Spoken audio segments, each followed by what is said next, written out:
Hey there, Grumpy Old Fart here. I'm doing an AD&D magic item description of the Hammer of Thunderbolts.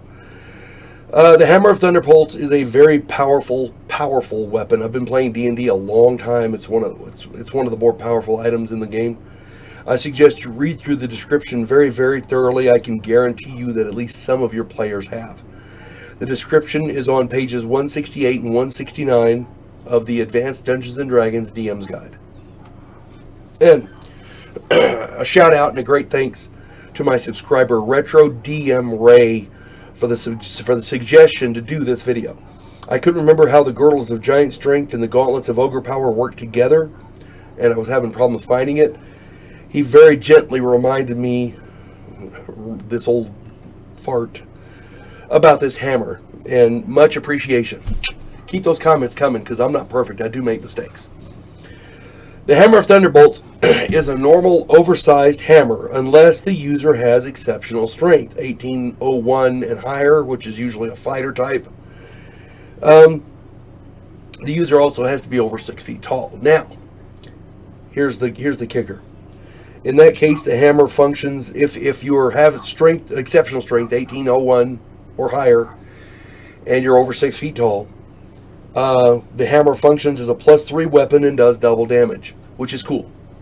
But if the wielder also wears a Girdle of Giant Strength and Gauntlets of Ogre Power and knows the hammer's true name, it becomes a +5 weapon. It does double damage dice, and you get to add in all the Girdle and Gauntlet bonuses as well, and it automatically kills any giant that it strikes. Furthermore, when hurled, and when it hits its target, a great clap of thunder ensues, which stuns all creatures within 3 double mark, which outside is 30 feet or 30 yards rather, underground or indoors is 30 feet. It stuns them for 1 round. The Hammer of Thunderbolts is one of the most sought after items in the game, and players must be very, very careful how it's used.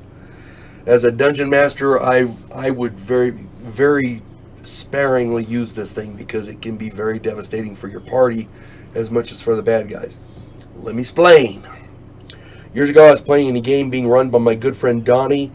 My friend Kevin, his player character had one of these hammers. He also had the Girdle of Giant Strength and the Gauntlets of Ogre Power.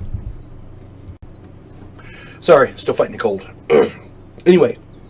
So, Kevin's character had the Hammer of Thunderbolts. He also had the Girdle of, I want to say it was Stone Giant Strength and the Gauntlets of Ogre Power. But he had them all. And we'd engaged a red dragon. Most of us rushed into melee combat because we were fighter types. We only had one wizard who was being run by, what was his name? I want to say it was Matt. Anyway. So, Kevin, we all rushed in except for Matt, who stayed behind Kevin. Kevin, of course, threw his hammer at the dragon. The thunderclap stunned us all. The dragon killed us all in the very, very next round when it got first initiative.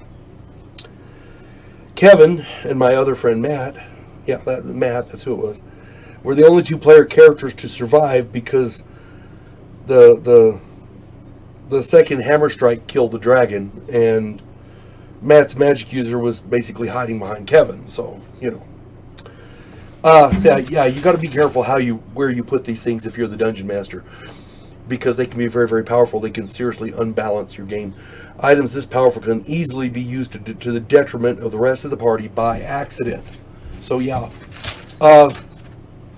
Again, shout out to Retro DM Ray for mentioning it in the comments. I appreciate the gentle nudge.